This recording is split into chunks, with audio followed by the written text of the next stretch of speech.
Today we're going to be making our mini apple pies. Now we had some leftover pie crust we were going to use for this, but they turned off the freezer, so that didn't work out. So we're just going to take some pre-made pie crust and roll it out. We're going to put it on top of parchment paper just to make things a little easier to clean. Alright, got that laid out there, and then you're just going to take your cups, right, and we're going to use them kind of as cookie cutters. And we're going to cut out some circles here.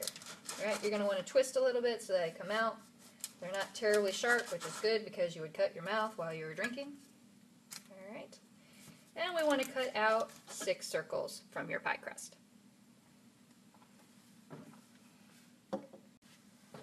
I've got my 6 circles cut out. Now I want to make these just slightly bigger, so I'm going to take my rolling pin. Alright, I'm just going to start in the middle of a couple of them, roll them out. Okay, do the same here.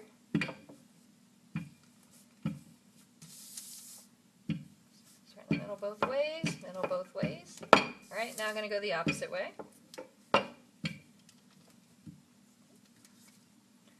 Opposite way. Okay, I'm not like pushing down on these real hard and destroying them. I'm just stretching them just a little bit. Let's see if I can do 2 at once here. Okay, so they may not be perfect circles anymore. That's okay. We just need them to be a little bit bigger. Okay. Next thing I'm going to do is I'm going to transfer these circles into the muffin tin. Alright, so I'm going to take one. I'm just going to gently press down into it like we did our pie plates last week. Alright, and I want to make sure that the crust is big enough that it comes up to the edge of the cup. Alright, if you got any folds, just press those out. Again, you had practice with that last week. Alright, and you're going to continue doing that until you fill all 6 of the cups. So there you have. I have my bottom crust in all 6 muffin tin cups, so I'm going to set that aside. Alright, then I'm going to take this leftover dough that I cut the original 6 out of. Alright, I'm going to roll it into a ball. Okay, and I'm going to roll it out again because I need to make top crusts. Alright, so since it's commercially made, you will not need flour. It's going to be really easy to roll out. That's what processed food will do for you. Okay. Alright, again, some of you last week were just like acting like the Hulk here, trying to flatten this into smithereens. You don't need to press down real hard. Just gently keep going around and around until you get back to about the same thickness that it was before.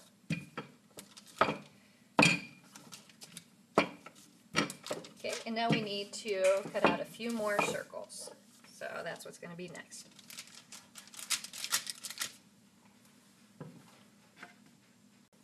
Okay, managed to get 3 more circles. I also want to roll these out just a little bit more.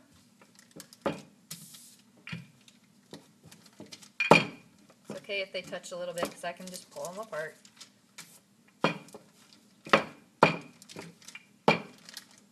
The next thing we're going to do is cut them into strips. So I have my 3 extra circles. I'm going to take my pizza cutter, and what I want to do is I just want to cut these each into thin strips. Alright, I'm just going to roll along here. I don't want them real wide. Okay, so we're looking about like that. I'm going to do that to all 3.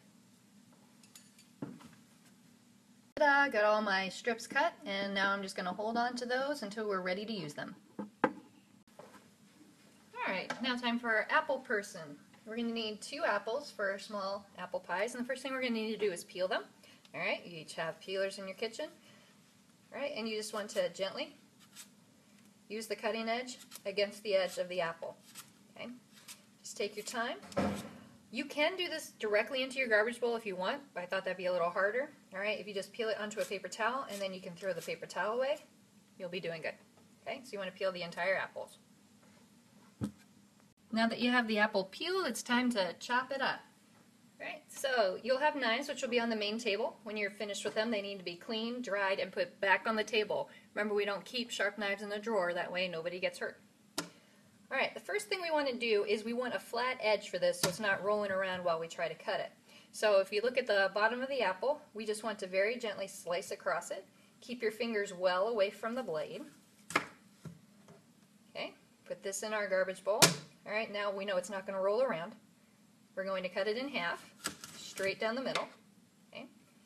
Now we're going to put those on the flat sides, and we're going to cut it again in half each part. Okay, so we cut the bottom, we cut it in half, put the flat pieces down, cut it in half again, so now we've got it in quarters. What I want to do now is, we don't want to keep the core in there, all right? So I'm just going to keep the flat side down and just at a very gentle angle. I'm going to cut into there, so I remove the core. I'm going to do that with the other three. I'm going to do it facing the other way because I'm right-handed. That was kind of hard to do. Okay. And these can, of course, go into your garbage bowl once you're finished with them. We don't want any seeds or core to go into our apple pie.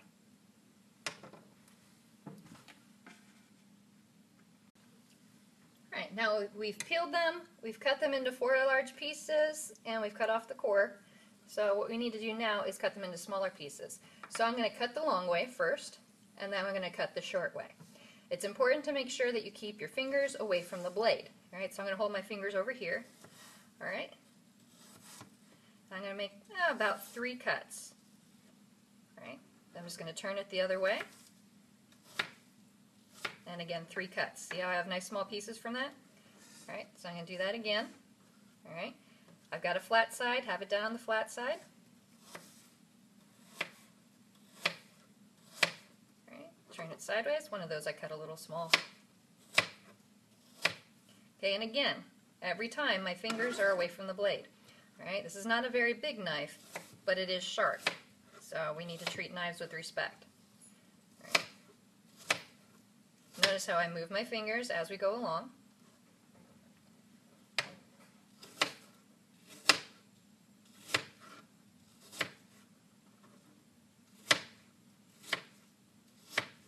Alright. Now I'm going to take these and I'm going to put them in the bowl with the dry ingredients, mix them up so they get nice and coated with the sugar, the flour, the nutmeg, and the cinnamon. Alright, time for our final pre-baking step. I have my apples put in the tin. Alright, I distributed them evenly amongst all the little cups. Alright, now I'm going to take my little pieces that I cut. Alright, and I'm just going to make a crisscross pattern. Alright, you can be as elaborate and fancy as you want. The biggest thing is you just need to pinch it to the sides so that they stay together.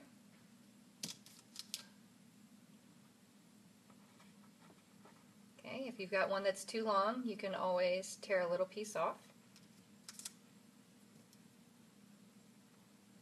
Alright, and I think I want to do that. I'm kind of overlapping and weaving mine. You don't need to do that, but okay. So you want to get a crisscross pattern going across all of these. This is called a lattice top.